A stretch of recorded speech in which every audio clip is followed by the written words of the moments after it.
Joe Rogan Podcast. Check it out. The Joe Rogan Experience. Train by day, Joe Rogan Podcast by night, all day. Oh, You did a podcast? I did a podcast a couple, 2 months ago, and the guy sent me a call sheet. I'm like, "You're being serious right now?" What? Was it in his house? Okay, be in my driveway at 11:45. It was like that, and there was hair and other makeup. people on the call sheet, and I was Come like, "Oh, on. is there hair and makeup?" No, but it was that bad. Was it a popular podcast or was it? No, That's what's weird. It's like there's these people that have podcasts, and then I go to visit them, and they have 13 people working for them. I'm like, what's happening it here? was like that. Yeah, It what are you was doing? like a studio. It had the whole feel. It had the whole. I was like, Everybody thinks they're supposed to be running the Tonight Show. You know what I'm saying? and everybody's not the Tonight Show. No, like you don't want to be. Like even Bill Simmons, I did his HBO podcast. He's terrific. He's great. Yeah. But when I did it, I'm like, why are there so many people here, man? Yeah, but that's a giant, He's fantastic. but that's a big one, no? But it's still just a podcast. The show was Oh, me I see what you mean. and Yeah. him sitting in a diner table talking about stuff. So he and I are just sitting there talking, and I'm like, you got like 15 people in this show. There's so many people here. They're running around clipboards. Everybody has to be busy. I was like, this is crazy. Yeah, everybody do something. It's like, background Yes. action. Everybody's got to work. Everybody's got to earn money. But if the podcast is earning money and you can pay that many people, Yeah, but why not still, employ them? because they get in the way. This is they do. They get in the way of a podcast. Get in the way of doing cartwheels in the hallway. Yes. Yeah. Eleanor sees the hallway, the I long don't know hallway. why. She's like, you ever do cartwheels? Yeah, I go, you can go ahead and do cartwheels. I'm not breaking an arm. I'm not a good cartwheeler. But you get excited watching. You are so much more free now that you're a professional comedian. Just being around you. You're so free. I love it. I'm sorry if I'm rocking. Should I stop? But no. You're free. You're like loose and relaxed. Like I remember when you were a waitress, like it's a harder life. It's a different, 100%. different world. But you're also young. Like now I think I'm older. I don't give a shit about anything anymore. Right. What are they going to do? Cancel me? I'm nearly dead. For I'm people who done. don't know, Eleanor and I have been friends for like fucking 26 years. That's or some hard to crazy add. Shit. I think, when did you start at the store? 94? 94. Okay. When were you there? 93. Yeah. So Eleanor was there at the store before me, and Eleanor was a waitress for how many years? 10 years? 12. Years. 12. Before she ever did stand-up. Yep. So, but she was always my go-to person. You were always the person I would go to when someone would say someone was funny. I would go, Eleanor, is this guy any funny? She'd be like, hack, fucking hack. I'd be like, really? Oh, yeah, he's a hack. He's terrible. And I had my favorite hacks. Yes. But there was. Yeah, you did. You had hacks you loved.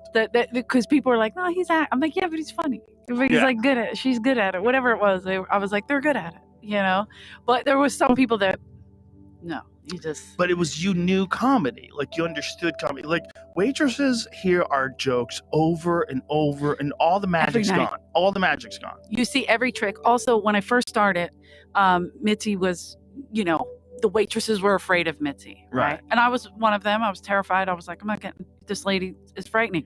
She hired me because I was from Philadelphia. She literally came in for the audition or interview, whatever.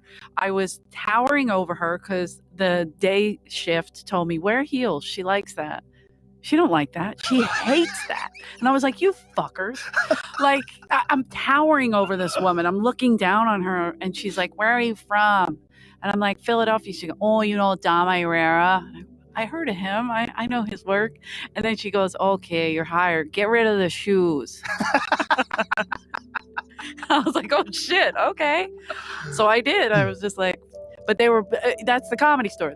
They mess with you. Yeah. Get you to come in and do something stupid. But nobody would talk to her. And she had weird things she would do. Like if you could tick her off in the slightest. These waitresses were eating carnies. Remember carnies? Yeah. Okay. It's this like hot dog place, whatever. It's a stand that's right down the street. It's like, in Austin they have food trucks. That was like a food car. It was like a train car, Yeah, it was right? a train car. It still is. It's still there. They have hot dogs, simple food. Cheeseburgers, yeah. But the stench is uncomfortable. The food's good, but it stinks. It lingers. Stinks? It lingers. But it smells good. To you, Mitzi came in, what the fuck is that? Did you get like a chili burger? I wasn't eating it. I was brand new. I was new. The 3 girls that were eating it, she fired them and banned carnies from the building. Part of me is like, that's terrible. I was like, oh my. Part of me is like, that is fucking awful. What a shitty boss. What a terrible human being. These poor girls. But then part of me is laughing my ass off because it's Mitzi. She's cuckoo for Cocoa Puffs. Like, she just did shit like that, where you were like, you can't fire 3 waitresses, and I'm brand new. So they're like, hey, can you take half the main room? I'm like, I don't even know how to log in. Like, what are you saying? So I had to quickly learn how to hustle. So all of a sudden I became like, I moved up quick, which was not that there's an up in waitressing, but you know what I mean? Like, you have seniority kind of a thing. So I moved up quick because she fired those girls. Let me drink some water. Because of carnies. Drink some of this. Salud. Oh, yeah, I got to do that. Come on.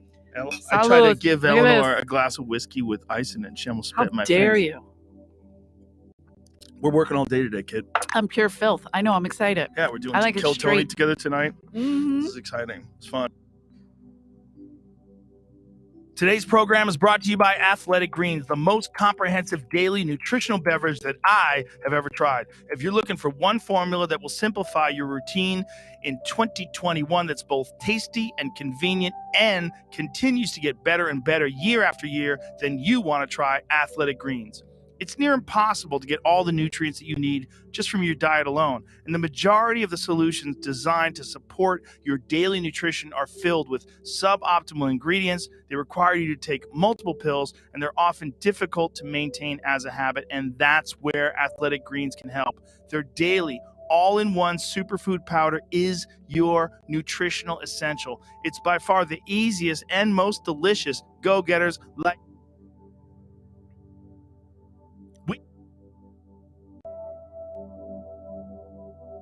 VPN.com. And great job the other day at Vulcan. It was fun to watch you work. Oh my God. Getting to open in front of your crowd. Your crowd's fun though. But I've done that at the store where I've gotten to maybe I was the first or second comic, I forget, but so good. Like, your crowd really. They're fun. Yeah, they're fun. They get into it. They laugh. They're to have a good time. And they laugh at idiot things that I say, and I love that. Because I do talk a lot of trash, so people tend to be like, "Why are you talking so much trash?" But I'm like, look, I know how to street fight, so. I'm super happy that you became a comic, because there was this moment where you started doing comedy. I'm like, yikes.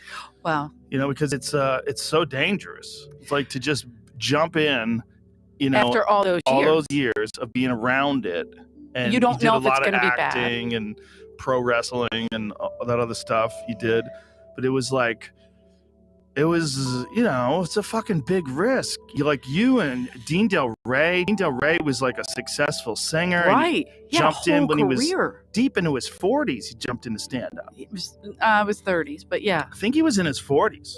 You might be right. I'm saying mine was. I was in my. No. Yeah. Yeah. But it was you late. Were in your 30s, but it was still definitely late. Yeah. Like you waste all that time. I think Robert Schimmel, who's one of the greats. Unbelievable. He started, I believe he was 36. Oh, really? Yeah, he started late, which is really crazy. Yeah. I forget what his job was, but I think he had like a real profession. And he just gave it a shot. Him on that Rodney special, so good. He was a great guy, just a great person. Like, every time I saw him, it was always an opportunity to give him a hug, and he was a genuine good person, genuinely friendly, like real cool to be around. He was just kind, and you know, and as a comic, you know, who was like loved him as a beginner to like be one of his friends later in life. It was amazing. It was amazing because he would always remember you too, which was sweet. Because I'm not, you know, I was just waiting tables, whatever, at the store. But then Andrew Dice got his gallbladder out, and Robert showed up, like, just, hey man, just bringing you some stuff, because he was in and out of the hospital with cancer. So he brought him like Tootsie Pops or something. Aww. It was so funny. And Andrew's like, why? Really? Tootsie Pop?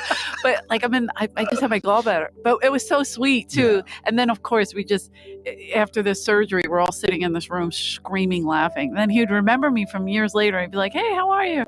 You know, because we did a residency in Vegas, Dice and I, and Robert would do the nights we didn't. Oh, which club was that? Riviera. Oh, I love that. Yeah, place. he was the Riviera is where I met phenomenal. Sharippa before Sharippa The was great ever. Steve Sharippa. Yeah, people don't know that Bobby from The Sopranos is Steve Sharippa, and before that, he was the booking agent at the Riviera in Vegas. Yeah, he also was on a show right now, Blue Bloods. Yes. Yeah, he kills it. Yes, So he's great. he works all the time, but he was working at the.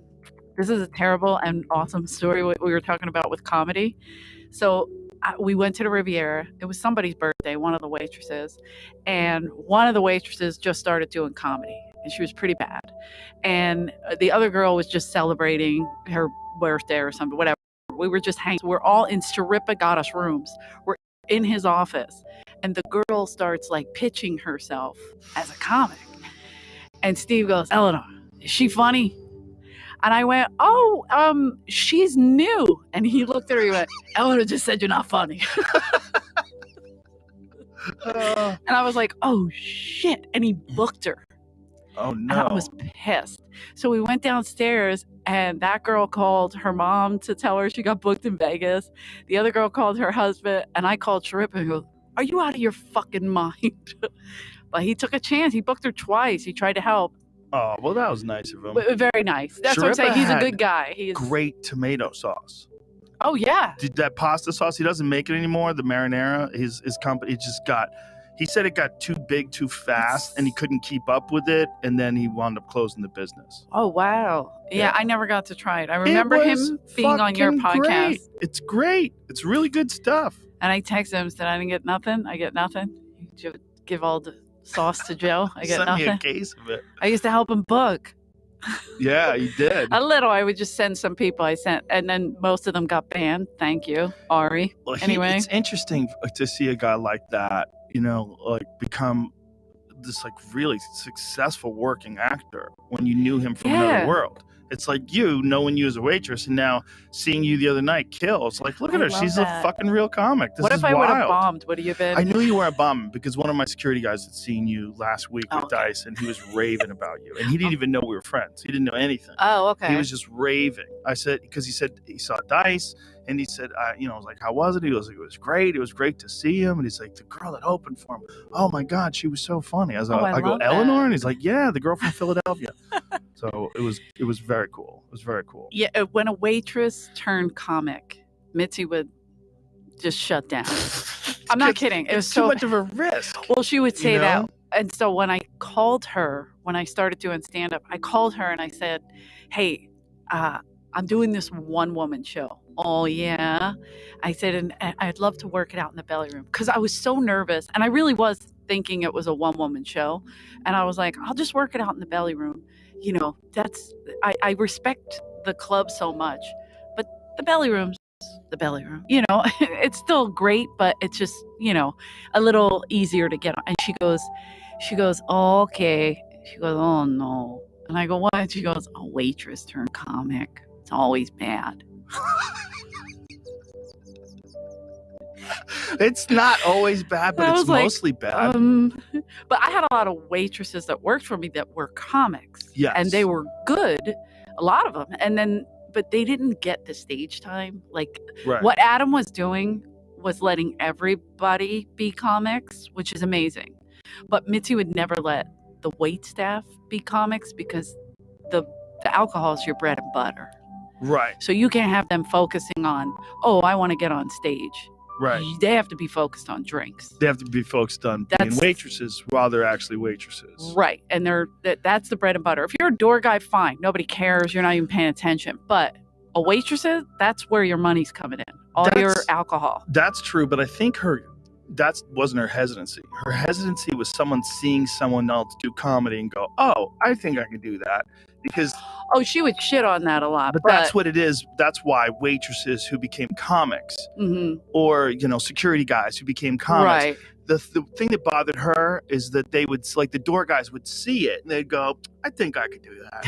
And then they would try to do it and then they would suck. And so what scared her off was the rate of failure was outstanding. Oh, yeah. Like the rate Well, of failure of waitresses doing stand-up was spectacular.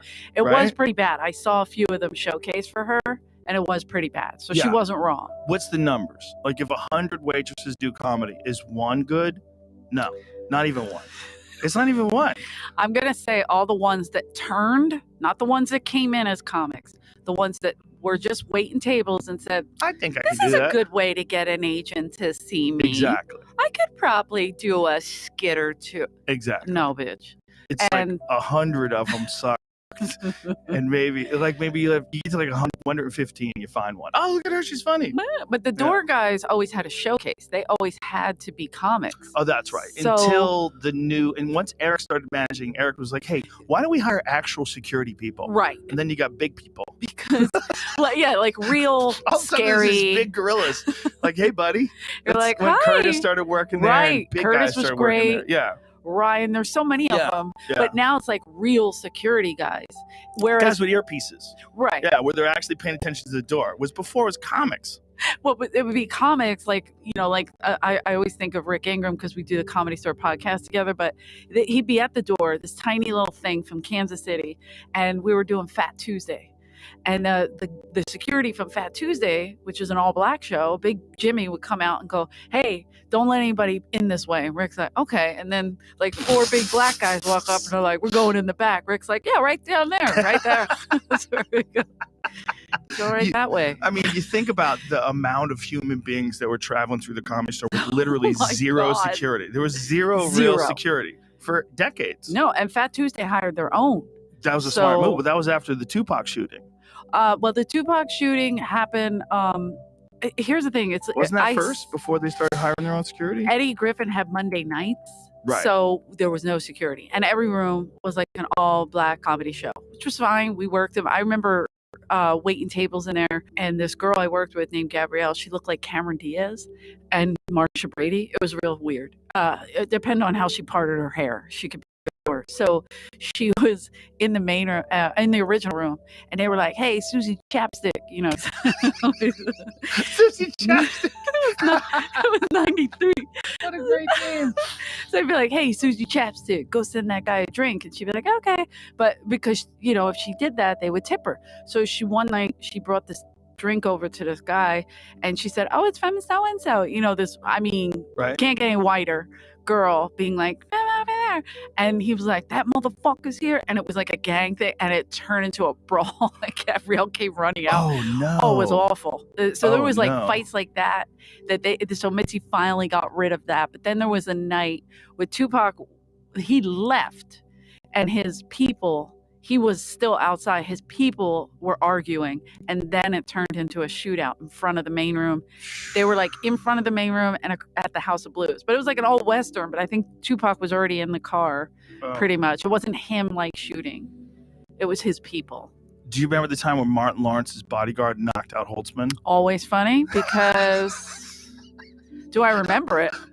Martin Lawrence's bodyguard. Okay, I guess Martin. What was the story? 'Cause Martin, wasn't I there. love you, and your bodyguard. You know who you are. I'm not going to say your name, but we're nobody's pressing charges. So that being said, my first ex-fiance is a guy named Bill Branca, and Why are you saying his name on the podcast? because he's a great guy, I don't Okay. care about him. I care about him, You but I about to don't. throw him under a bus?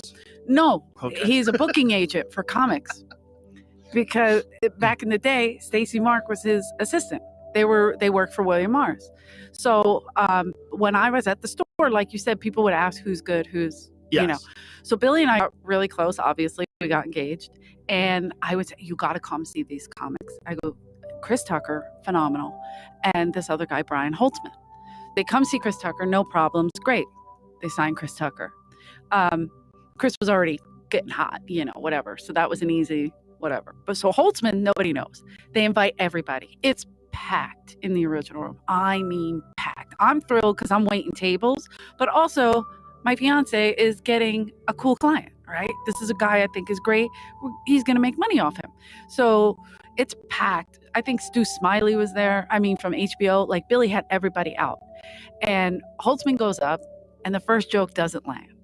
While this is happening, Billy gets a phone call from Martin, who's his client. And Martin says, what are you doing? He goes, I'm at the Comedy Store seeing a comic. He goes, I'm going to stop by. So he did, but we didn't have any seats, only near the piano near where it was Steve Moore back then, but Jeff Scott would sit. So Martin sat right there in front of the piano-ish, and Holtzman's on stage, first joke bombs. And he goes, "You think this is easy up here? Yeah, I'm trying to impress Billy Morrison or whatever their name is, you know," and he starts losing it, right? And I'm putting drinks down, whatever. So Martin starts heckling him. And Brian's like, "It's not, you think this is easy? You come up here and tell the jokes. It's not easy. These people are here to see me. They're expecting something." And he's spiraling, right? And then Martin is just sitting there, but Brian made the fatal mistake of getting off stage and walking toward them to say, "You go on stage." Oh. And Martin's bodyguard got up and just knocked him out in front of a house, a packed house. Meanwhile, the people from William Morris were like, "Show? Fucking idiots." But Billy was sweating because he knew it wasn't part of the show. He was like, shit. Oh, and God. And then Nancy was the manager. She came out and she got in a fight with Martin, but apparently Martin was going through some stuff then. So was that pre-wetsuit Martin? When he was waving the gun Yeah. on Ventura? It was right around the same. You know, he was the number one guy that Mitzi would put me on after when I was young, when I first started there. Yeah. At the time, in 94, he was a monster. Beast. He was a monster. He would sell out that room in the main room and pack the place, and they would be so pumped to see him. And then when I would go on stage, the moment he would introduce me, I would go on stage, and 3/4 of the crowd would get up and walk out. Because they were only there to see Martin. Like, of course. You were basically like, you were doing stand up at the end of a yard sale. People were walking out. "Hey, we still got some stuff over here. We still got a few things." "Hello, I'm still here." Yeah, it was the best. He was a slayer. It taught you two things at the same time. It taught you your place in the food chain.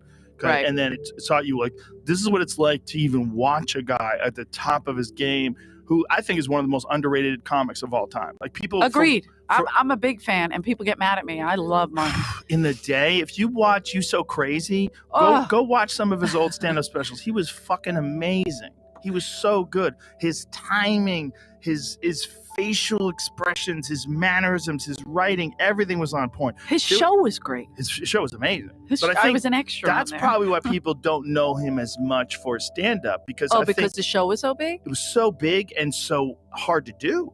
I mean, remember how many characters he would play? Do you know he loved it. And he wrote a lot of it. There were so many hours involved on that show. I think he wrote a lot of it.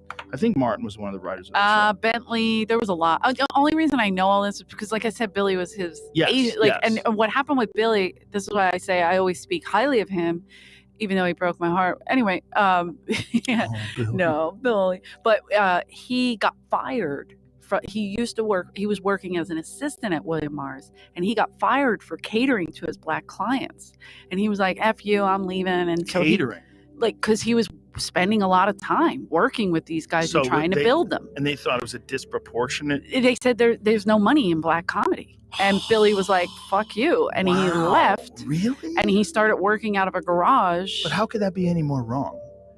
You have no idea, but what happened was all those clients left with him, and it was Martin Lawrence, Chris Rock, Joe Torre, Adele Givens, Guy Torre, Tommy Davidson. Yeah, just think of that list. Montera Ivy, like the Yo Mama joke guy, like, I mean, everybody. And then he got Martin on Def Jam. Imagine saying there's no money in black comedy. That's ridiculous. And they were making good money on the road. Like, even Guy Torre, like, all those guys were killing it back in the day because Billy was making this possible. And that nobody was paying any attention. But then William Morris, his company got so big with Martin and Chris and Tommy that William Morris bought his company back. Well, agents, like agencies, have, like, throughout history been wrong so often. Here's what they're really good at. They're really good at representing you and getting you business with other people who want to do business, whether it's TV shows or things like that. But occasionally, and it's not all agents, because my agent's amazing. Stacey's the best. She's one of my favorite people on the planet. I love her. I love her as a human. I love her as a human. She's a good person. I would be friends with her no matter what, even if she was never my agent. She's amazing.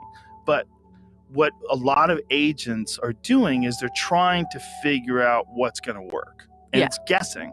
It's like if I was telling you who's the best basketball player, I'm fucking guessing. I can't play basketball. Right. I have He zero. looks like he you know what I'm saying? dribbles properly. Like if I was watching basketball and I just started like trying to assess why LeBron is better than this guy or that guy's better than this guy, and I don't know what I'm talking about. Right.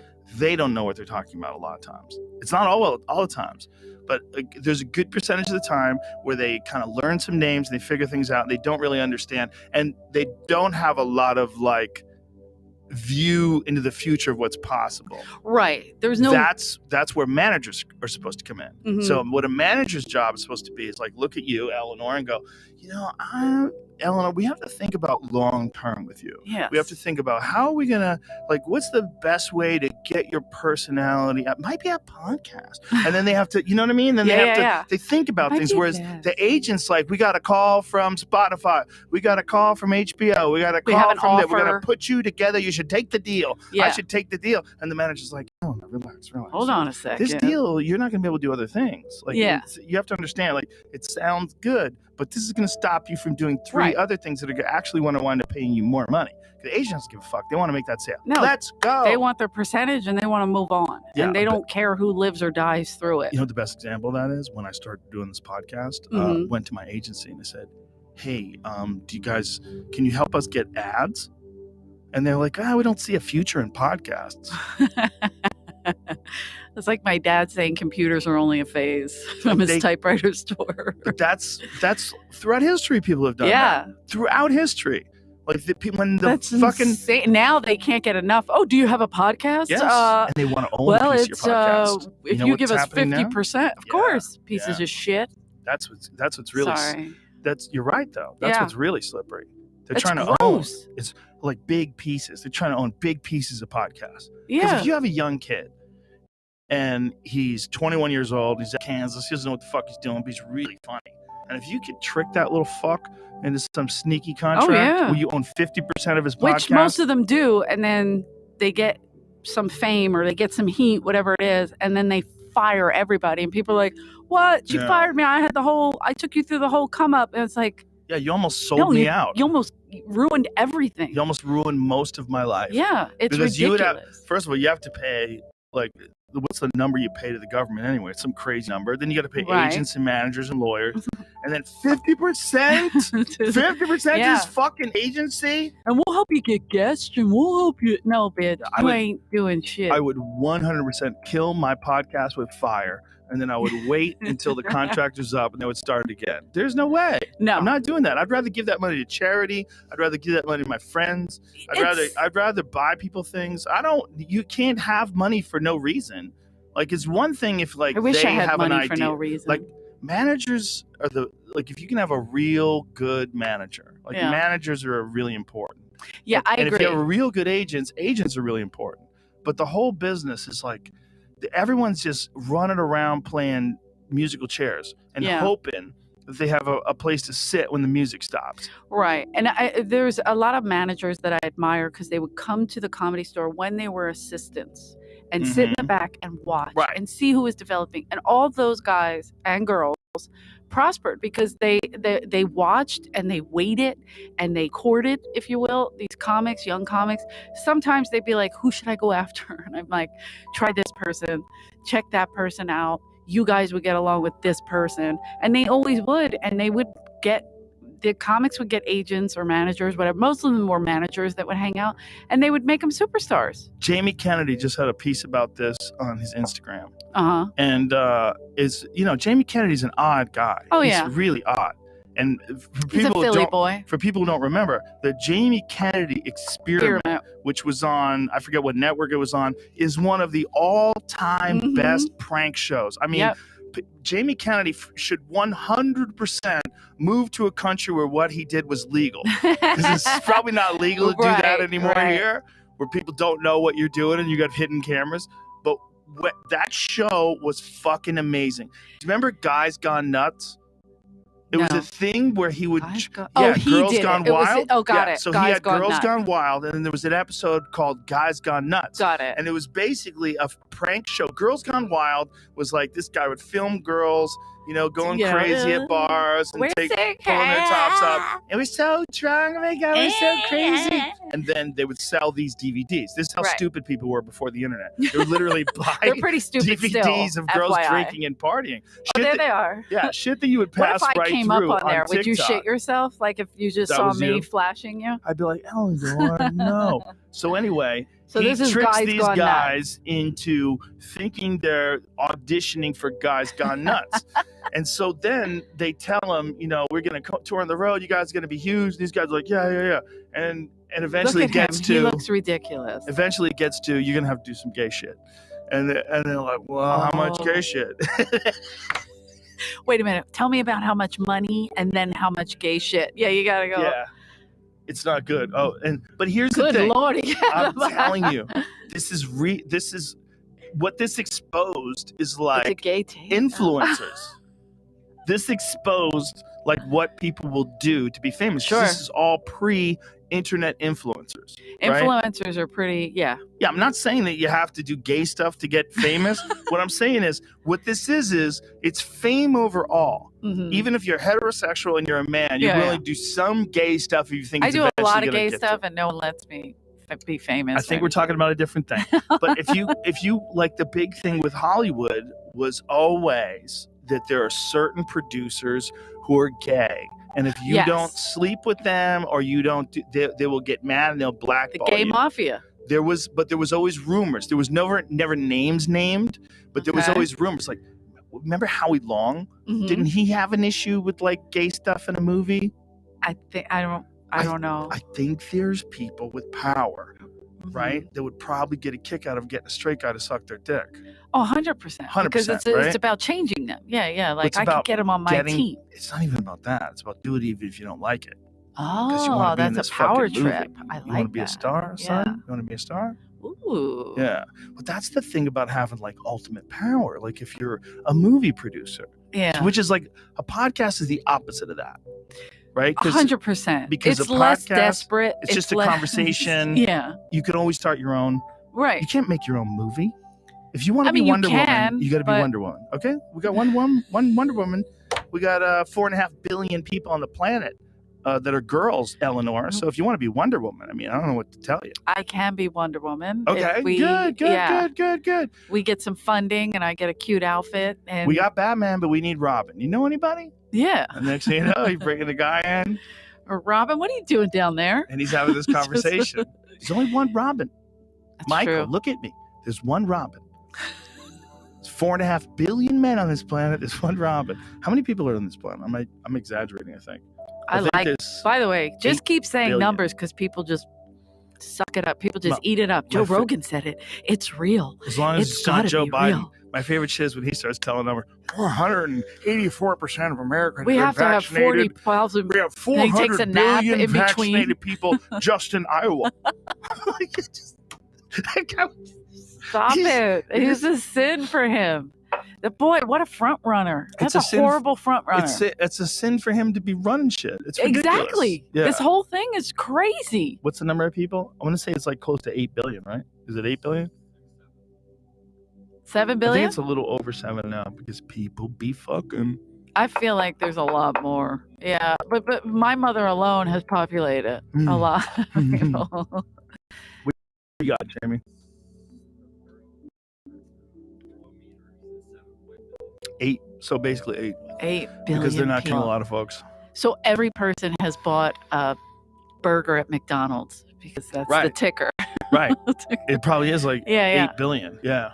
Like when you ever drive by McDonald's, I hate I play a little game on myself where I pretend the fillet of fishes are better for you. I like that trick, but I don't eat fish. But I had Well, good. McDonald's twice last week. You should have a fillet of fish because it's barely fish. God damn it, Texas closing early. Everything was closed after shows. No, you just need to know the right spots. Well, Austin is pretty cool because Yeah. they have those food trucks that stay open. yeah, but an actual, like, let's just say diner or, I don't know, restaurants, everything was closed. So we wound up going to McDonald's. yeah, but there's a few Tex-Mex spots that stay open real late. And We were in Dallas and San Antonio. I don't know. San Antonio's like a city that they were building, and then they were like, yeah, we're good. We're going to stop. Well, isn't Have you that- been to San Antonio? It's frightening. Where's the Alamo? Is that El Paso? That's San Antonio I too? thought it was San Antonio. Yeah, El Yeah. Paso is where Freddie Listen, Soto was from. I've They're been there. scarred. It's the fucking Alamo. Right, they're you hurting. know? Shit But it went looks down. like the Alamo just finished last week. The Alamo is the size of a small bank. You ever go there? No. It's Is shocking it that how little small? it is. I haven't yeah, gone. Schultz went. I think I've seen like just footage. I haven't been personally. I've only looked at it, pictures of it, and videos online. It's very small. We did a great show in San Antonio. It was so much fun. Like the crowds were phenomenal, and we did it in the Spurs in the arena. Oh, so nice. we did it in the you did it with AT&T Dice? Center. Yeah. Oh, there you So, go. but it was yeah. I don't sell that many tickets. I was like, damn, Eleanor's killing No, it. no, it was with Dice, of course. But it wasn't even like, obviously, it wasn't like where they play, but it was next door. They run this like really cool spot. And Like the Hulu theater that's next to Madison Square Garden. Right. It's like the Hulu has like 6,000. Yeah. so no, it wasn't even that many. It was like only a couple. It was like 400, 300 or 400. It Oh. wasn't even that big. Oh, It it's was even intimate. smaller. Yeah, because of the COVID nonsense, Oh. they've come up with all this. Which San Antonio has COVID rules? That's no, hilarious. yeah, and they just That's the started the epicenter of mask spreading. thing. Right. They That's just where Schaub and Callan both got it. really they When they just started. put the mask mandate in effect that day. Again, brought it back the day we were there. Wow. So I felt bad because the audience had to wear masks, but That's okay. It doesn't matter. yeah, You're but it was sitting only not as big as obviously. What drives me nuts is masks at the gym.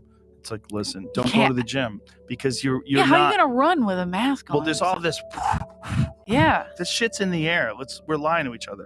I mean, I don't know how much a mask actually protects, but the problem is like the standard of what a mask consists of is so low. They're like, there's guys who wear bandanas, and bandanas are I was doing that in the they're beginning. just hanging there. Yeah, There's all this it's wide air. open. It's like I really didn't You know feel what safe, but I bandanas enjoyed it. it's like the mask equivalent to putting your foot under the blanket because that way the monsters who live under the bed can't jump up and bite your feet. I don't It's know so- why you're saying it like that's not a real thing. But you know what I mean? Like you're scared to let your It's feet true. dangle off when you're a little kid. That's what a bandana is. A And bandana it was fun. Because they were like, "Do you have a mask?" I'm like, "Why would I have a fucking surgical mask?" In the beginning, I'm talking about Right. the pandemic. So I remember seeing Annie Letterman with a mask. I'm like, "Where the fuck did you get that?" She's like, "Oh, my mother sent it to me." I'm like, "Oh, great." I'm like, "Mom, do you have any surgical masks?" She's like, "Oh, honey, I don't go outside." I don't think but I don't think those are good enough. I think they'll do a little bit. They'll do a little bit if you're spitting. Like if you're spitting, Yeah. it keeps you from spitting on me. That's what it really does. Yeah, it keeps us from spitting in each other's Yeah. mouths. There's probably Should we try that? I think it If I has to have finish some this, we're gonna effect. start spitting. Let's spit. We've known each other a long time. Spitting each other. I don't give a fuck. But like it's got I got the antibodies. It's a cuz. real art you do. Strong antibodies. Almost as strong as Jamie's. Jamie's are like Oh, superhuman. Jamie's are strong. Jamie has superhuman antibodies. I'm And telling you got COVID, right? in August or October rather of Last 2020. year. Yeah. Wow. He got it real early. 2020? Yeah. Losing That's- the numbers. The numbers don't mean anything anymore. It doesn't because you can't. We all have COVID brain technically. The Some whole people year have and it a worse half. than others, The but whole year and a half was just so bananas for people. yeah, I was telling you out there the way my mom got COVID infuriated me because she went to a hospital and they put her on a COVID floor even though she tested negative. Well, she went to a twice. hospital for UTI. Right. Let's Well, explain that. but it got into her blood Right, system, so it made So it's totally non-COVID related. right.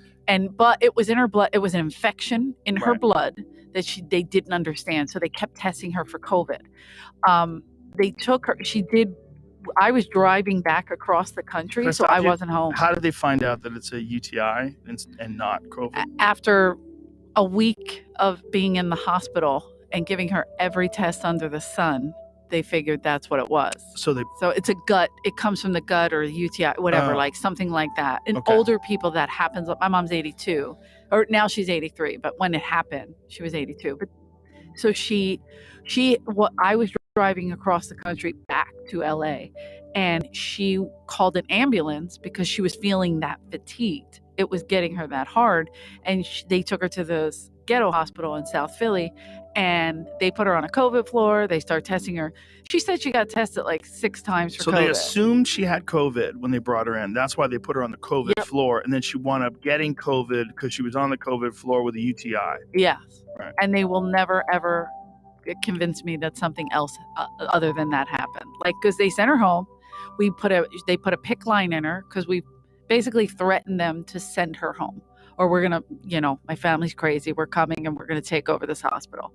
The Taliban's nothing on the Kerrigans. Okay. So, I mean, we were coming to take this hospital over. And so they let her out. They put a PIC line in. We put antibiotics. For 10 days, I had to put antibiotics in her. And we did everything properly. My nephew's a nurse. His wife's a doctor. So we kept referencing, calling them and referencing everything. So we were doing everything right. Then about 4 days in, she got the sniffles. And then we just thought it was allergies. I had a little bit of it, like just sniffly, whatever. I went back to LA.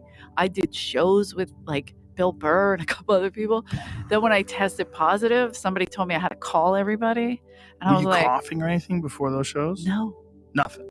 Like, you never had any symptoms. I mean, other than the heavy allergy thing, like where it was like sneezing. So here's the question.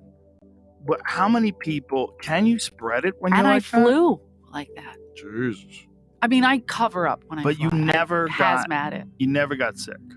I never really got fully sick. I felt tired and I felt like But you were never coughing. No. Never... But I thought my tiredness was because I was so upset about my mom and what she was going through. So I thought I was just kind of, when I came back to LA, I thought I was just like unfolding kind of, because I was riding a bike every day. I was running. I did never stop exercising. Then I did a show with all those guys and my family started testing positive. So I went to get tested and I tested positive and somebody said, you have to call everybody and tell them. So I was like, oh shit, now I know what the whore in high school felt like calling everybody to be like, uh-oh, I had an outbreak. And everybody was so cool about it. Like Bill, he was like, I hope it's, because I didn't know if it was like a false positive. You know what I mean? I had no idea. Everybody was so positive about it. A couple people like Dean Del Rey was on it. Ian Edwards keeps telling people I Bill tried was to probably kill hoping him. he got it so you have something to yell about. Maybe. But and I feel bad. We all had our mask on, but we were sitting around talking. Right. At a show, like just sit, and we were indoors of a place sitting talking. So I was like, God damn, what if I would have spread everybody? I would have felt terrible.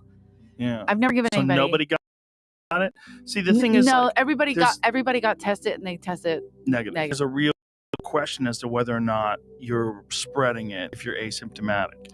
No, I don't know. The thing is like there's so many different cases. And then there's also so many different interpretations of what asymptomatic means. Mm-hmm. Because here's the problem with that. It's like you have your own personal interpretation. And some people, I was trying to be nice. I'm not trying to be mean at all. Just being honest. Some people don't necessarily understand what feeling good means. Right. They don't ever feel good. Which is weird to me. How do they go through that? That's crazy. Life is complicated. So you just learn to live with things. People have health troubles. Mm-hmm. They have emotional troubles. They have mental health troubles. They have depression. They have anxiety. And some of them don't exercise at all. Right. So if you're good or bad, it's hard to tell what's going on. Yeah. Right? The only way I think you really know if something is off is if you rigorously exercise almost every day.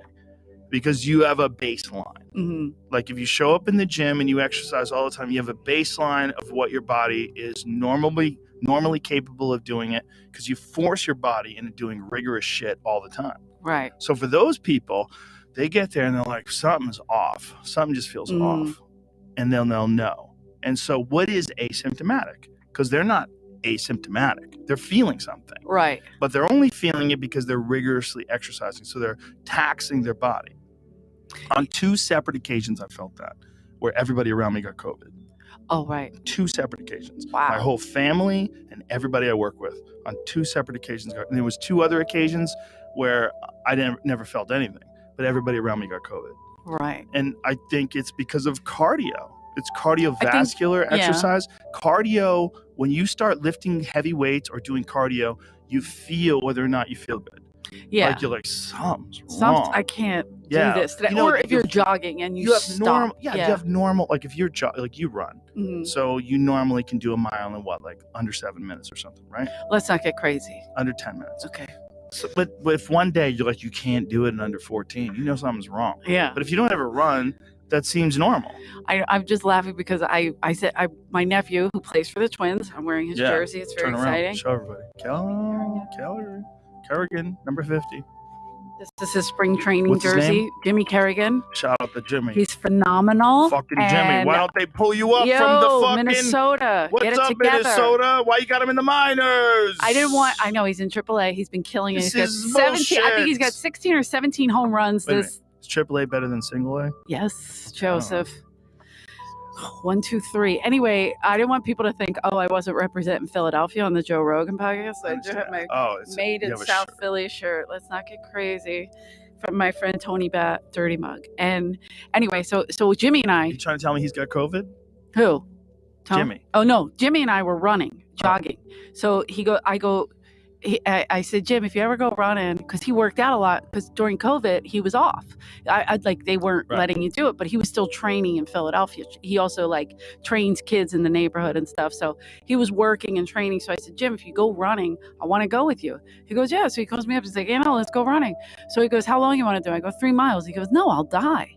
And I go, really? We start jogging. I'm like, you're a fucking baseball player. Are you shitting me? Stop right Hold there. on a second. I'm jogging. He's like, how slow are you going? Because he does, 5-minute mile. So yeah, if he did a 5-minute miles, he would probably faint.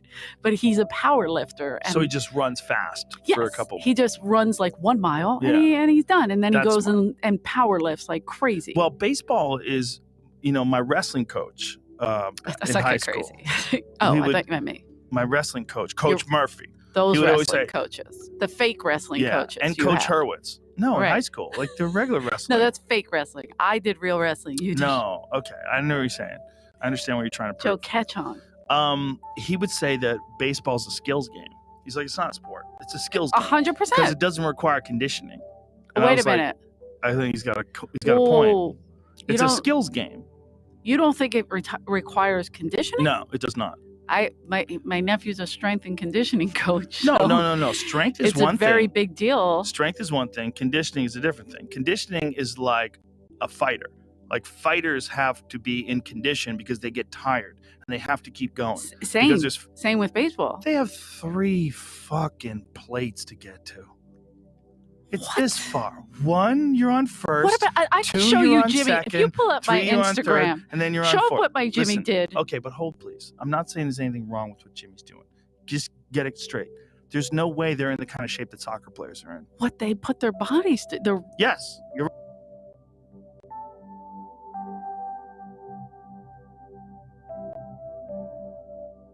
right. They do, but that's to smash a ball into the next fucking atmosphere. They're trying to knock a ball into Jupiter, right? That's true. My brother Jimmy will tell you he has done that. It doesn't help to be 140 pounds to be able to run 100 miles, right? Right. It's a different level of conditioning that they have. Wrestlers are at a different kind of conditioning. Mhm. You know, it's like if you want to talk about like an elite Olympic, a Jordan Burroughs class wrestler, Mhm. they're in crazy condition. They have to be able to go. They can't have a second of hesitation because they're directly going against another person who's also testing their conditioning. In baseball, it's not that it's not a difficult thing to do. It's hitting a fastball thrown by a major At league 100 pitcher. mile an hour? It's one of the hardest things in all of sports. Jesus. It's one of the hardest things to do. Yeah. But it's a skill more than it's a condition. That's all my wrestling I coaches say. see what you're saying. I get that part of it, but I mean, I do think they need to condition themselves to be prepared for anything out there. No, like Yeah, but you're a girl and things all fucked up. not fully It's okay. transitioned. Some people are gonna watch this thinking, "Oh my God, Joe had Caitlyn on."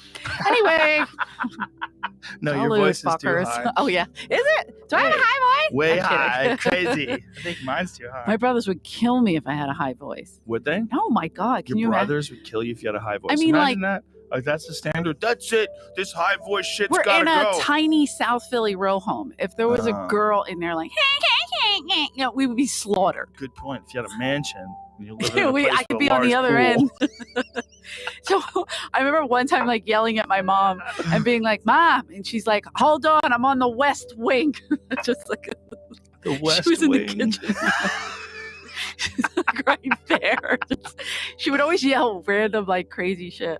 That made me think of something. When I took that wrestling gig for Wow Women of Wrestling, and I called her, I was nervous because I was such a tomboy growing up.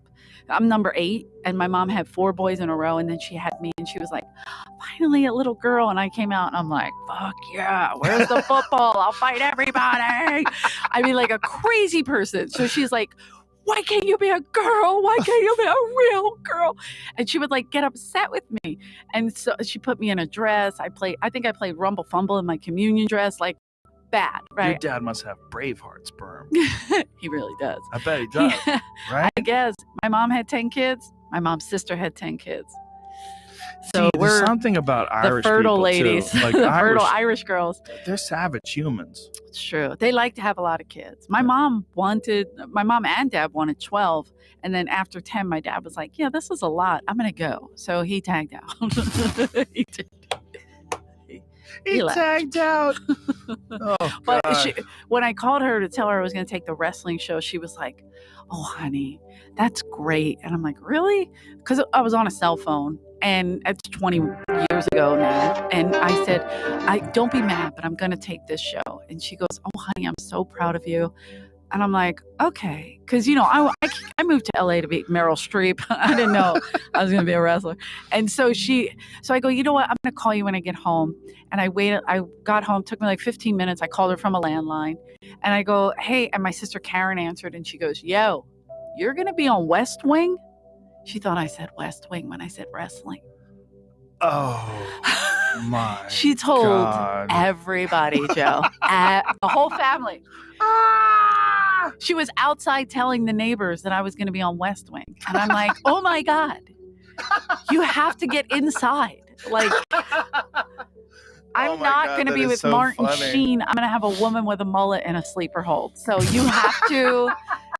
It's good to see the teams back out on the gridiron. Lucky for us, that was just week 1. DraftKings, the official daily fantasy partner of the NFL, is putting you in the center of the action for week 2. New customers can get a free shot at millions of dollars in total prizes with their first deposit by signing up using code ROGAN. Get in on the action now. It's simple. Just pick your lineup, stay under the salary cap, and see how your team stacks up against the competition. Feel the NFL action like never before with a free shot at millions of dollars in total prizes. Download the DraftKings app now and use code ROGAN. This week, new customers can get a free shot at millions of dollars in total prizes. Enter code ROGAN to get a free shot at millions in total prizes with your first deposit. That's promo code ROGAN. Only at DraftKings, the official daily fantasy partner of the NFL. Minimum $5 deposit required. Eligibility restrictions apply. See DraftKings.com for details.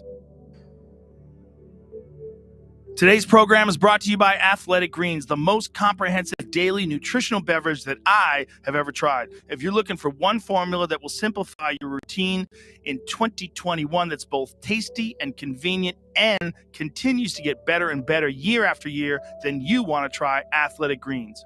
It's near impossible to get all the nutrients that you need just from your diet alone. And the majority of the solutions designed to support your daily nutrition are filled with suboptimal ingredients. They require you to take multiple pills, and they're often difficult to maintain as a habit. And that's where Athletic Greens can help. Their daily all-in-one superfood powder is your nutritional essential. It's by far the easiest and most delicious nutritional habit that you can add to your health routine today to empower you to take ownership of your health. One tasty scoop of Athletic Greens contains 75 vitamins, minerals, and whole food sourced ingredients, including a multivitamin, multimineral, probiotic, green superfood blend, and more. Each ingredient is carefully selected to work together to fill the nutritional gaps in your diet, boost your energy, your recovery, and focus. It aids in digestion and supports a healthy immune system, all without the need to take multiple products. It's super easy to use. I love their little travel packs. I take them with me. I leave them in my laptop bag. I put them in my gym bag.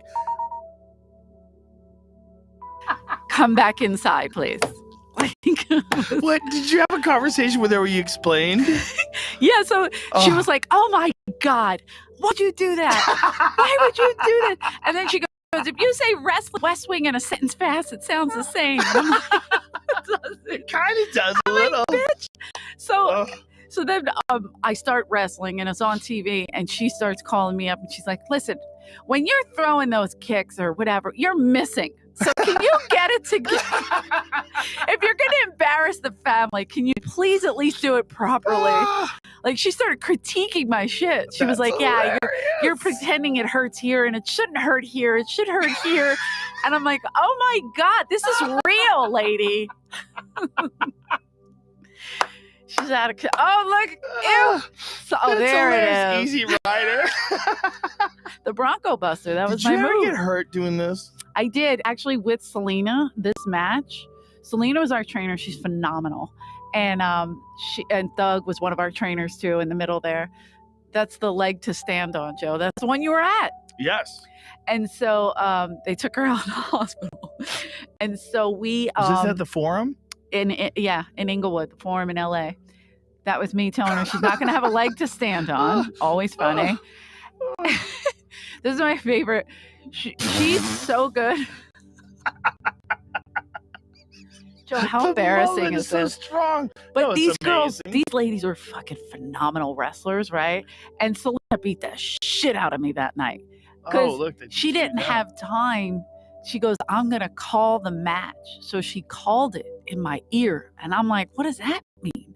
And watch what she does to me. Like, I knew certain things that I had to do, but for the most part, she was whispering it in my ear. And I kept going to the wrong side and knocked the fuck out. Like she rips me over the thing. So she hit me with a chair and I went like that. Because she goes, "Here comes the chair," like quick in my ear. And I was like, "What?" And then I turned, there's a chair coming, and I broke my pinky. Then I did a backflip and I hit the pyro, so I cut my head real bad. I had a hairline fracture in my collarbone. She fucked me up that night. She looks like she's dying, and I'm half dead. Here comes the Bronco Buster. How embarrassing. This is your move? The Bronco Buster? Did you ever hurt your taint? No, but I may have hurt her tits. It No. seems like it would hurt. So, and this is it. She's going to call the match, and you'll see me. I'm going to the wrong side. Like, what? What did you say? And it's so bad. Like, if you fully. Oh, yeah. Look at her. What trash. Pure trash. My dad was advertising it in his typewriter store. Put it up. My daughter's on TV. There's like, typewriter store. He didn't The give a fact your shit. dad has a typewriter store is like a sideline on All in the Family.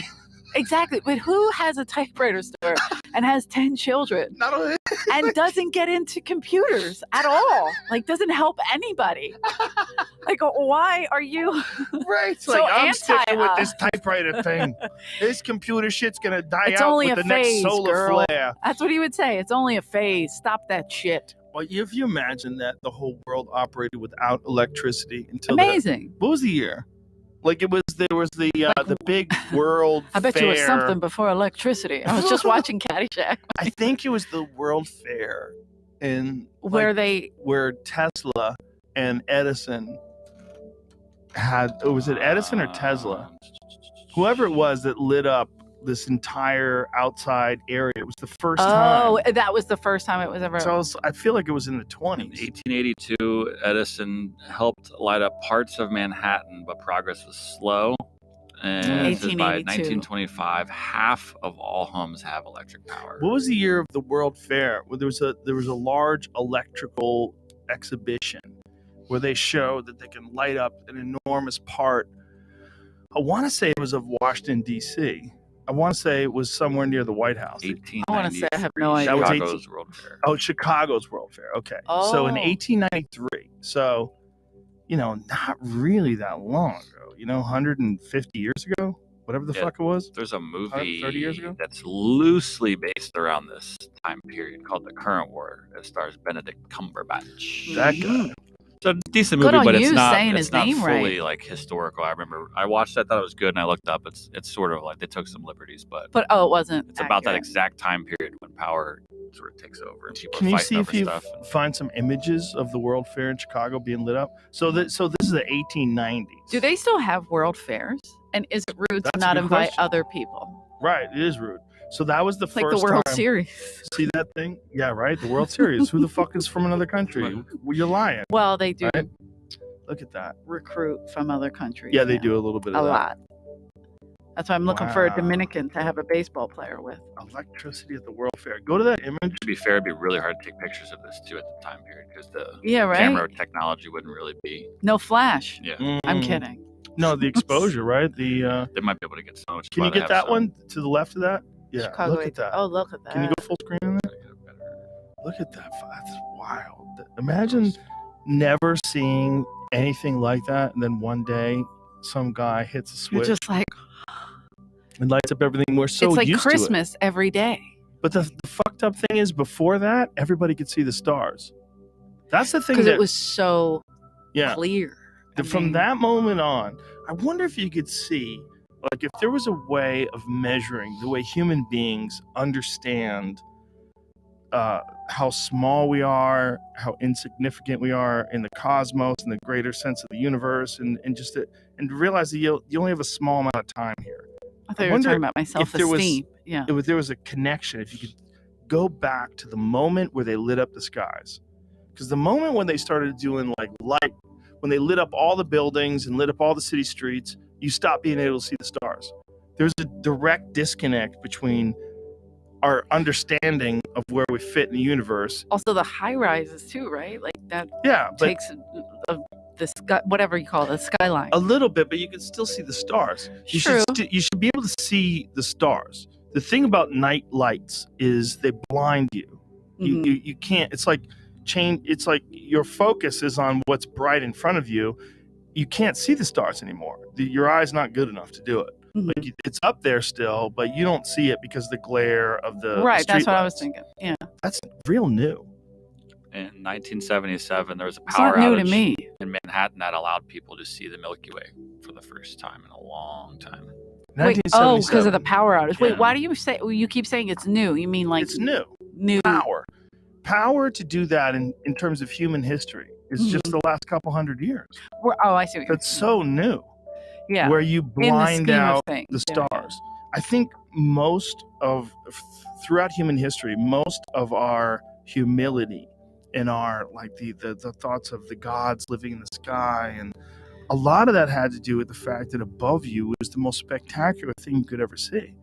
Have you ever been in the country and seen what it looks like? I when try there's- not to, but should go. I have gone and I'm going to be honest. I get weirded out if it's too clear because I'm such inner city, Mhm. and then like if even LA freaks me out sometimes. It's too country. It's too open.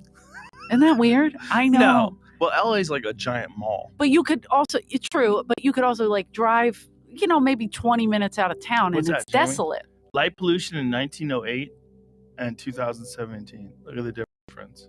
This is from an article where that same sort of thing Wow. happened in LA. Yeah. People called 911 when they could see the Milky Way for During the first time. 1994 Like, hey, there's blackout something in LA. in the sky. We don't know what it is. No, it just shows you how fucking dumb people in LA are. Right. Residents Like they call- wouldn't enjoy it. They're like, call 911. This Tom, is bullshit. What is that? 911, there are too many stars. Called 911 when they saw the Milky Way for the first time. They thought it was over. Imagine calling the cops. when you Milky think Ways the are end- at the end of a counter. This shows you like how infantilized humans are. You would Yeah. call the police if you thought the world was ending. Like there was like something in the sky that didn't make any sense. You call 911. Hello, police officers. What would you do if you saw, like, I don't know, something falling out of the sky? Like, I'm going to say what you always say, like, the ball of sun is going to come down. I If you never saw say the that, sun- but thanks for Didn't you say making me that on sound stage? stupid. You The know what I ball mean. of sun is Joe, gonna come you made me down. had a drink. You made me have a drink. So you didn't even I'm have gonna a put drink. You had like a a half couple a sip. sips. Either I'm going to fight everybody in this room or Are you- fuck everybody in this room. So Whoa. I got to stop drinking. Whoa. Either way, there's casualties. So listen, now, the sun, Right. you always say, is a ball of fire. Yes. And may or may not fall out of the sky and I fall. don't really say ish. that. Joe, you've No. said that on stage. I definitely haven't said that. Okay, say it the But way it's you okay. would say it. I would say it's a giant Spiraling. ball of fire, a million times larger than Earth, and it's just hovering in the sky Okay. for no reason anybody's ever And explained what to me if that it- makes sense. But maybe it's because you say that, and in my head I say, "What if it comes down?" I don't think that. I just think like that. And it comes to get me All specifically. I would say is like how the bit was about the Grand Canyon. I think About that's it. everybody was saying like how amazing, you got to see it. I go, it's a ditch. I go, you can see the bottom. I go, look up. I go, we are in space. The biggest mystery that's ever Right. happened is in front of you right now. Right here. And you yeah. ignore it and you're looking at the hole Oh, in the Jesus, ground. Yeah, Joe. you see the catch the shooting star. Yeah, They it's freak been- people out. It's been happening. I tell people I who've thought I done was acid. having a stroke. I'm like, just don't drink anymore. But But the idea is that in my head, I interpreted it No. a certain way in my head. And then I always think of that. Like, I'll just be driving and I'm like, I just start looking like, what if something just crazy starts coming out of the sky? Anything. Like, you have sometimes to they're saying assume there's like, no one has any idea how to survive it. You have Right. to. but the last thing I would think of is calling 911. Right, because you're not retarded. Well, I'm on the spectrum, but I don't mean like a disease. no. I know what you're saying. I but, mean like a moron who's Right. like got a fully functional brain that like just my eats brain would go Cheetos to, all we have day. to survive. Yeah, I would Like, never we have use to that figure word this out. if I thought Right. that you were compromised. Got it. Thank you. Oh, that's sweet. Aw. Are you trying not to get canceled? No, I It's- get it. mean, I like it. I'm just saying the truth. No, That word's an important very- word. If it's a very used important the word. right way. Yeah. And also if it's used the wrong way. Because if it's used the wrong way, you find out a lot about a person. Yeah. But if it's used the right way, you go, yeah, that too. Because it's what it is. It's retarded. It's slowed down. Yes. It's like a slowing down of the understanding that's already been accepted in terms of like There's what people do know. there's things that people just get used to saying. Yeah. Like growing up, I'm an 80s kid. We use that word a lot. What word? The retarded word. Oh, you're scared to use it. No, I'm not scared to use it. Seem I'm like saying a little bit. I'm Have another sip. retard. No. So we would say it for everything. Right. Honest to God. Like, yeah, we would too. and yeah. I had an uncle who was physically handicapped, and like he was in a wheelchair, and we would be like, "Yeah, he's retarded." Like, just that's how we talked. Well, you were bad people. 100%, and pure white trash. So, but the thing is this: so like, then you get used to saying things like, and because I'm obsessed with David Goggins, this is all your fault. Stay hard. This is what I do to my mother. I'm like, Mom, we have to meditate. She's, I don't want to meditate. Mom, we're going to meditate. And then in her mind, meditation is prayer, right? Because she's very Catholic. So you sit and you pray. And I'm like, and I'll get her to come and sit. And then I put on David Goggins. And he's like, if somebody tells you you can't do something, you tell them go fuck themselves. And you do it. And my mother's like, Jesus, turn this off. This is awful. Why does he have to curse? Want me to read you what David Goggins sent me on my birthday? I'm obsessed with him. He's an awesome human I being. send it to my nephew all the time in place because I want him to get like when he gets down on himself. We always get hard on ourselves. He's an awesome human being. He's Because amazing. there's not a lot David, of those out there. I love you. There's not a lot of those out there. This day, 54 years ago, you took your first breath. With taking that first breath, it made you eligible to die. I hope you're not enjoying your day by sitting on the fucking couch with your feet up. Hopefully you're out there somewhere suffering, talking to that inner bitch. See, Joe, the inner bitch loves motherfuckers' birthdays. Why? I'm Why? so jealous. Because it makes you an even bigger bitch. Because we feel it's our special fucking day. So we can just chill the fuck out. Most people wake up to just exist on this planet. So, That's not how it's Joe, gonna be. if you haven't gotten the fuck after it yet, maybe you should. 5 exclamation points. I'm obsessed with him. I love you, David. Happy fucking birthday. 5 exclamation points. Goggins out. 6 exclamation points. I love him. I listen to his book driving. I go crazy. I've listened to his book like 3-4 times. That's the greatest birthday messages I've ever It gotten. really in my life. is. That's fucking amazing. I hope But you're he's suffering. right. He's like, I hope you're suffering. Is exactly right because that's what we do. Like you took your first breath to know that you could take Yeah. your last. Like Someday to you're, put it you're like eligible to die, motherfucker. ah, The only proof of life is death. So it's so You gotta suffer. you have The to. people I know that are the most miserable don't suffer on purpose. Right, and that's like we were talking about working out and shit like that. Like I have depression, obviously. I don't know. Comics get it. Are you on that? Do you get depressed? No. See, you're one of those. That's Andrew No, but too. I don't get it. I'm not depressed because I force myself into. Like, Okay. well, also I don't have the chemistry for it. I think I do. I don't have like depression in my family. It's Yeah. not. But also I've been very physically active since I was young, and there were studies that was done. Like we pulled it up the other day. The thing about the difference between the effectiveness of SSRIs versus the effectiveness of like regular rigorous exercise. Mhm. They're very similar, and some studies they've shown that regular rigorous exercise is more effective than SSRIs. I in agree reducing- 100%. I think it's variable, right? Like the way Depending you on how feel, bad your the person baseline, is. right? Yeah. Your baseline biologically is different than Jamie's. It's different than mine. Everybody has a different genetics. Yes. There's a different baseline. So it's like no one can ever say the way you feel is the way they feel because they have no fucking idea. Exactly. Which Every is part of the person's different. problem, right? Which is part of the problem when they prescribe medication. They don't know how you feel. Yeah. So they're trying to guess. And they're like, okay, are you self-indulgent? Is this guy a fucking hypochondriac? Is this guy really Right. depressed? Like, is he really on the verge of suicide because there's a chemical imbalance? Or maybe his girl broke up with him and he's being a bitch. Like, Maybe what? he's just down. Right. He's not getting Right. after it the way Right. David Goggins Maybe tells he's just you to. lazy, sitting around playing True. video games all day, drinking Mountain Dew, and he feels like shit. Maybe there's that. There's It's- that. When a person feels like shit, it's hard to know if you're just an outside objective observer. Mm. It's hard to know why they're feeling like shit. 100%. I can remember, and I always feel terrible for my nieces and nephews because they have too much time and they have too much space. Like growing up in my mother's house, there's 10 of us, 12 of us, whatever, in a 3-bedroom row home, 2.5 technically. But so Explain a row home to people. a row home, if you've seen Rocky, like the houses are all connected. Have you seen Basically, Rocky? Have you seen Rocky? who doesn't watch Rocky? David Goggins, huh? Anyway. I watch Rocky 45 times a day. Rocky was soft. Round 11, motherfucker. Okay, so like he breaks it down to the round. It's the best. But anyway, he so my thing is like we were on top of each other. Like I do a joke about being in the room with my brothers. There really was 7 of us sleeping in one room. It was me and all my brothers, and then my sisters were in the middle room, and my mom and dad were in the back room till my dad left.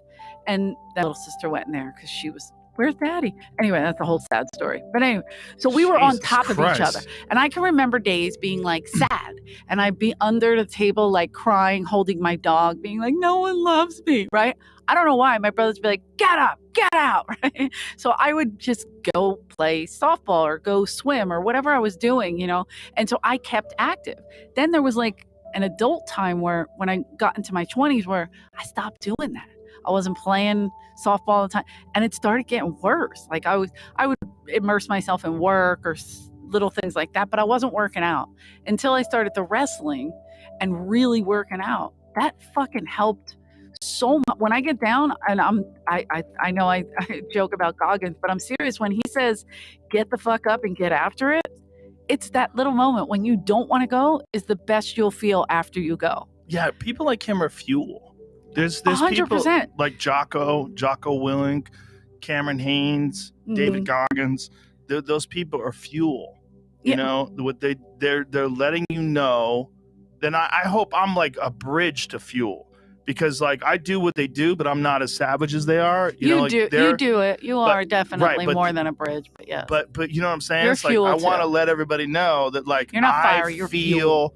all those same feelings that you feel too. Yeah. Like even though I work out, one of the things that Goggins said to me, he goes, "Don't think I don't want to procrastinate." He goes, "Sometimes We all I do. see my shoes, I'm running shoes, I stare at those motherfuckers for half hour before I put them on."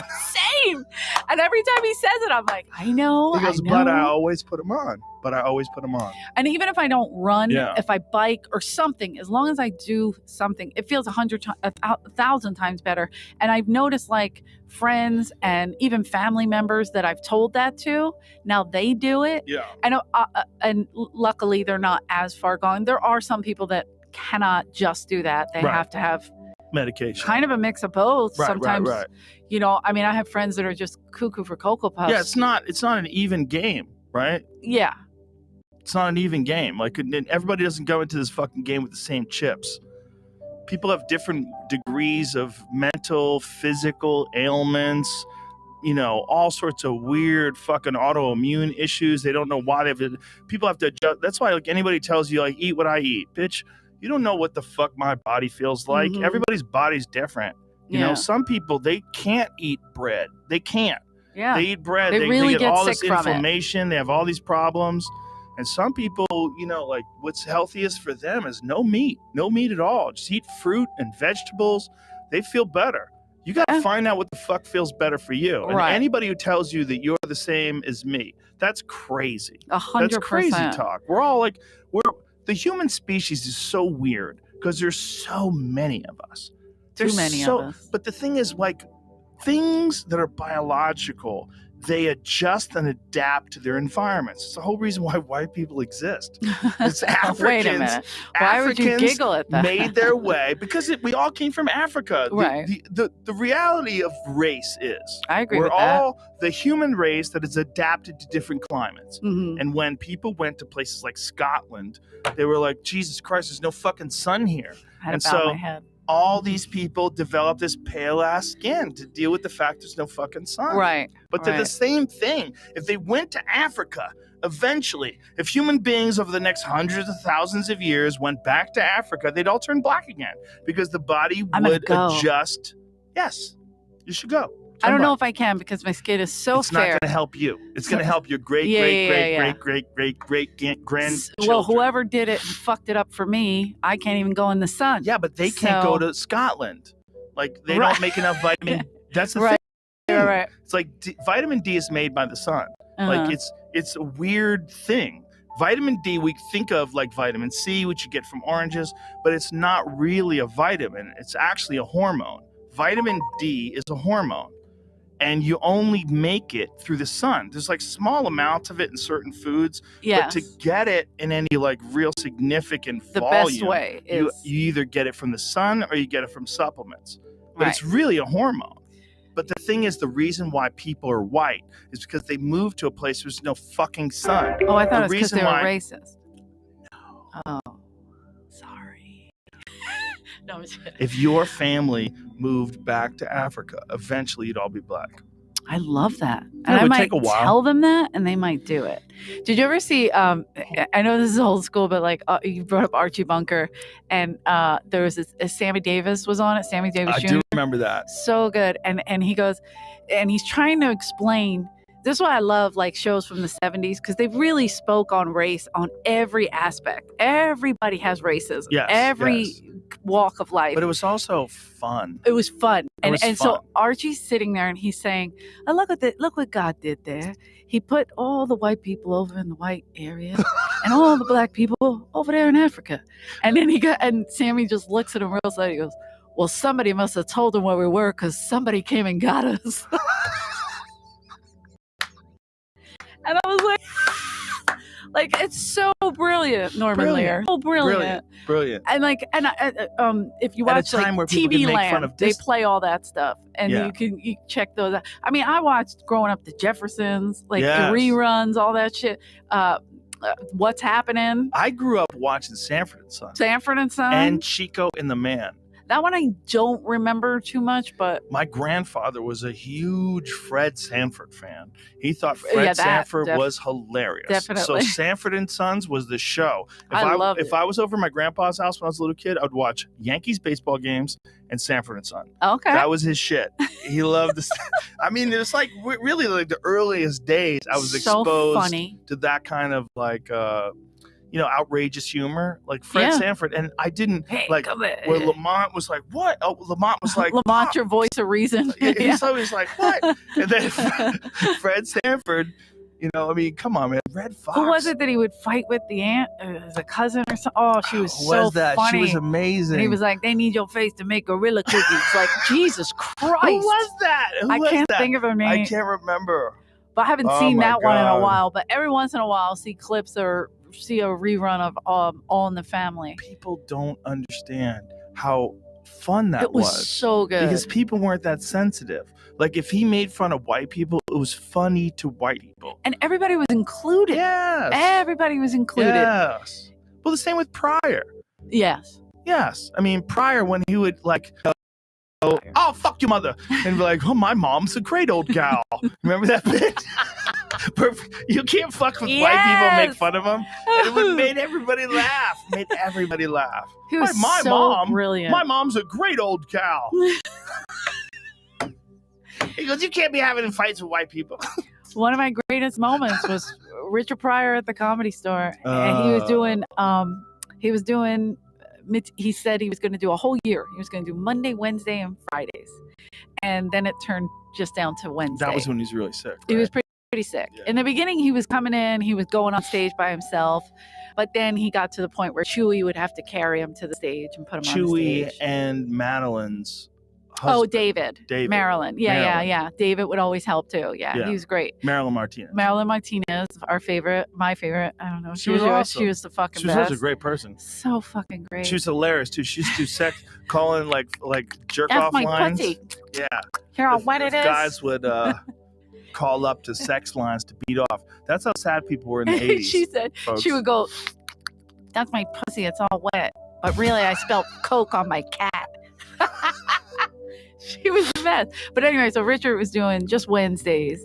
And David would help Chewy walk into the stage. So he was in the back, and he grabbed me, and I was like, hey. Because I would get nervous to talk to him, of course. It's just Richard fucking Pryor. Yeah. And he was so sweet, and Jennifer and I were close, too. So he said, hey, bring me a toonie, which was a martini. And I was like, okay. So I went to the back. I got him a teeny, and Jennifer came in, and she goes, no, make it water. And I go, okay. You want me to give Richard Pryor water? He's not going to know the difference. And she goes, just trust me. His meds, it's not good. He shouldn't drink. So I go, fine. And I give him what looks like a martini, but it's water. And I give it to him. Chewy brings him up on stage. He's on stage. I'm serving drinks. I'm squatted down because, Mitzi, you couldn't be tall because if you got in the way of the show, she would fire you. Right. So I was squatted. I'm big drinking. He goes, see that waitress right there? And I was just like, me? And I turned as I'm like putting a drink down, and he goes, she gave me water, bitch. I was like, oh my God, Richard Pryor just called me a bitch. I could die happy. Oh my God, that's hilarious. But I was like, oh my God. Are you supposed to listen to the wife? I did. Who do you listen to? That's a tough one because if he's can go on gone, stage, right? Hold on. If he's that far gone, they're letting him on stage. That's on the club. No, if he's not that far gone, and he can ask for his own drink, give him a fucking drink. You're not supposed to listen to the wife. On your side with that, but it's not debatable. The way, because Jen came to the back and she said he's on meds, and maybe in her head she thought these meds were gonna reverse something. You never know. So it's hope and was alcohol. She there when the alcohol got poured? When I went to the kitchen, yeah, she followed me to the kitchen. Oh, they shouldn't have allowed her back in the kitchen. Oh, it's just Jennifer Pryor. She's just there all the time. So Mr. Pete made a water drink. I felt bad. You lied to one of the goat. The goat. Yeah. No, the goat. Let me goat. drink again. This is for cheers. Richard. This is for Richard. I'm so sorry, Richard. The thing about Pryor is all goats have to be judged back to the OGs. So there's three, but there's two undebatable OGs, and that's Lenny Bruce and Richard Pryor. And George Carlin factors in there as well. He factors in there. But Lenny Bruce was the first guy to do it. He was the first guy to step outside the joke thing and go, hey, why do we look at race this way? Why do we look at religion this way? Like, why do we look at drugs this way? Why do we look at music this way? Why do we look at life this way? Why do we look at sex this way? And people are like, Jesus Christ. He was so high. He was like, well, he wasn't just But it was a good high. Is that bad? Like, I think his mind was open. But it was a lot of things. It was definitely experimenting with drugs, but it was also courage. True. Right? Like he was like one of the first guys that had the courage to question the way we looked at things and talk about it in a way that was funny to people. Yeah. But then Richard took it to a whole new level. What Richard did is like he took that sort of honesty that Lenny Bruce had, and he applied it also to his own pain and suffering. Yeah. And then he like was super honest about it while he dealt with like Richard Pryor like grew up in a brothel. 100%. In Peoria, Illinois. Like he lived a wild life from the time he was born. And you know, when he would talk about working in mafia clubs, That Mudbone character. yeah, he would talk about working in Oh, mafia yeah. clubs and he didn't want to pay him. Yeah. Yeah, like I experienced that. I Of know what that's course, like. Those yeah. are real clubs. Those are real people. To hear that from a guy like Richard Pryor, it's like that was a completely new thing. Completely new thing. I mean, it was new. He would paint such a broad picture, but for me, like I didn't grow up in a brothel, but I was inner city, like hood radish. So I connected immediately to that kind of humor, you know, and he, I just thought the way he would go on stage and do these characters and paint them, they were so filthy and raw-ish to an extent. Did you omit Logic, his special? I mean, it's like a documentary about him. It's not. It's called Omit When Logic. did that come out? It's been out for a while. They filmed a lot of it at the Comedy Store. Really? But if you look at, there's a guy in there named David Banks, who's like my favorite. I don't know if you know David Banks. He's a OG. He was a producer and he would write stuff with Mooney and Pryor. If you watch the roast of Richard Pryor, you'll see David Banks and Paul Mooney. David Banks, by far the funniest guy, but he came up with the name because he's like, if you want to listen to Richard Pryor, you gotta omit Logic, and then you can understand this motherfucker. Wow, what a great fucking descriptive. Yeah, David Banks came up with that. And there he is. That's my man. Omit Logic. I have two messages. Omit the Logic. Omit the Logic for Omit the Logic. Okay. Well, the most important thing is we have to realize as comics that this art form it's less than 100 years old, legitimately. Yeah. Like it existed with Mark Twain, arguably, and with people before him. And there was always people that like stood in front of large groups of people and used humor as a tool to get them to listen to things. And they would entertain them with humor, and they would say things that were absurd. Everybody would laugh, and they would know. But if you just go back to the Lenny Bruce comedy, the thing about it is it's not going to be that funny. There's going to be a few things that might be really funny. Well, Like- you see, it's like similar. It's like what we're dealing with today. It's amazing. It's the timeless world- to an extent. The world was So infantile. right, They were infantile. comparatively, yes. People had yes, no understanding. right. In terms of like the way they understood human nature was different, the way they understood the world economy was different, the way they understood capitalism, and everything was different. People had an infantile almost perception. A lot of people today still do, but if you looked at back then, it was like a giant percentage of the population was like really innocent in a way. Not that they were incapable of violence and theft and all, of course they were, but they were innocent in their understanding. And Lenny Bruce came along and he was the first guy to sort of illuminate ideas with humor. Yeah. And then there was Richard. And then after Richard, my argument is the next guy was Sam Kinison. I like that. Because Sam Kinison was the first guy who did it with anger and pain. Where he would go, you see this face? Oh, I was married twice. You know, when he would do that. It really was a lot of pain, obviously. Yes. I mean, he partied, yes, but you could, when you watch him, you're like, God damn, you could feel You could that feel pain. it. That was 100% real. So he was the next guy. And he would get real soft. Yeah. Oh, it's the best. And then he'd build it up. Sometimes Andrew and I would watch those on the road and stuff, just laughing at I know some of Andrew the and great him. shit. Andrew and him had beefs. They had so much beef that there was a sign that they fixed at the Comedy Store that they should have never fixed, and it was a bullet hole in the back of the Comedy Store. There's this like back parking lot area, and there was a sign. And Kinison The belly room shot. sign. Yeah, Kinison shot a fucking. The belly room sign was out on the wall, But right? isn't it? Doesn't it say the belly room, What does or maybe it it does say the Comedy it say Store? that? I think it does Yeah. say the belly room headliner or something. And, So it's a sign. It's a big lit up sign. mm, And Kinison shot a fucking bullet through it. It was a 38. I've heard like 10 revolver. stories, That's so the I whole- don't know if it's real or No, yeah. that's real. I talked to Mitzi. Oh, I know. No, but that's real. yeah, That's a real Alan story. Steven told me it was something different, but I believe it. It's a fucking bullet That hole. he was like, Sam was notorious for like waving a gun and it went off. So it wasn't like anybody. Let's not kill my story with. I love you. I love you. You're right. You're right. No, what I'm saying Why you gotta is, get specific? I'm not, because I'm saying this, like they would fight. Andrew and him did have, but it wasn't like a gun battle between them. He shot a hole in the sign. Can we leave it at but that? He didn't shoot it. Why are you fucking up this the way great you story? said it made me nervous that he was like shooting it because he was mad at Andrew. He's dead. He's dead. You're right. All right, say it again. Trying to save Maybe he'll come back. He shot a fucking hole in the story. He shot a hole in this story. Is true. I shot a hole in the story. But my thing is this: it's like Sam and Andrew lived together in Crest Hill. These are his stories to tell, so he'll tell them to you, and they're so fucking amazing. No, I've talked to Dice about it. But they were in Crest Hill together, which was amazing, and they were so close. But the fame fucks people up. Here's what happened. Nobody understands it. I always feel bad. Here's what happened. They thought there could be only one. 100%. That's what's dumb.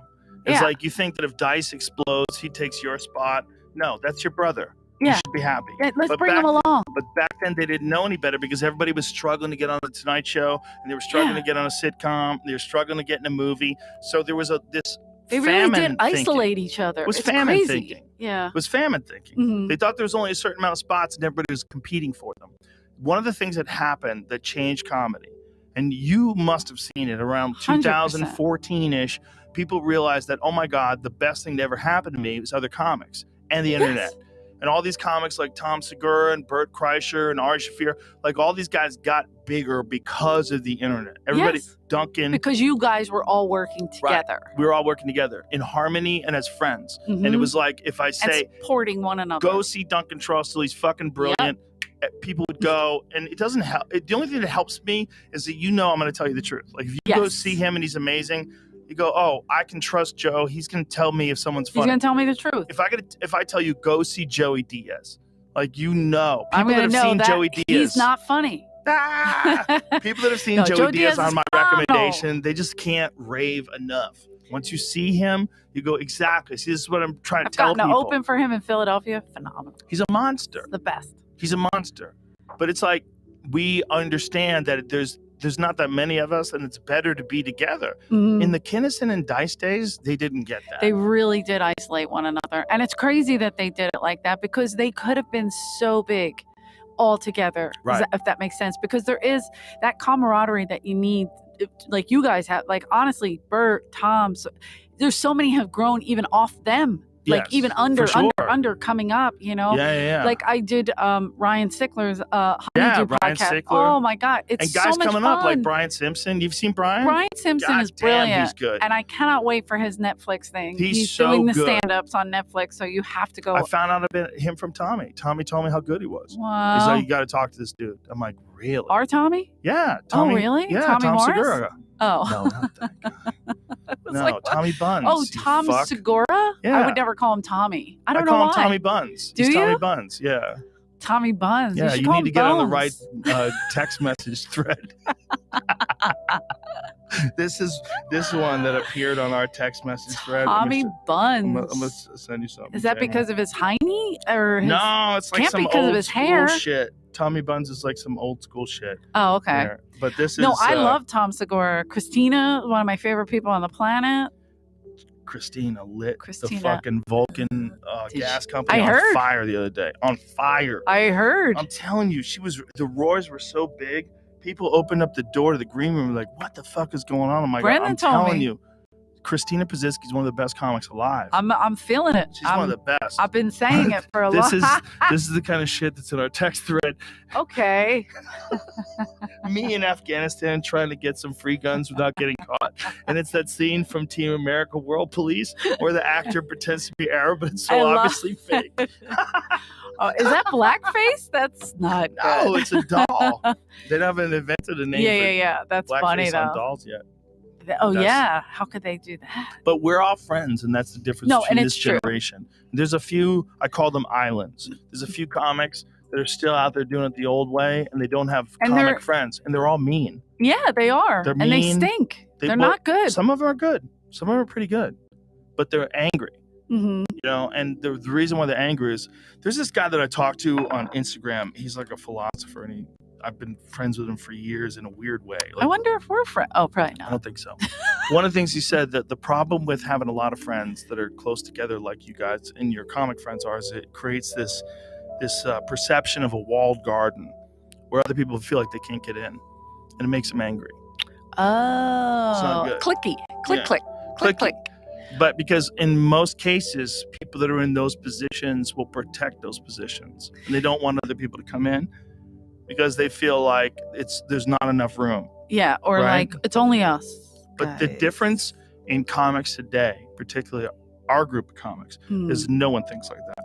Everyone Yeah. wants you to know about anybody that's good because there's not that many. 100%. Like, look at Tiffany Haddish. She got there. She boasts about comics. She put Ida Rodriguez on her thing. Now Ida has a show. Like, She's 100% legit. things are fucking Yeah. happening, but it's like they're all You just can help lifting other each people. other Yeah. up and helping each other. You And really got to Tiffany doesn't support. really have a position on the internet.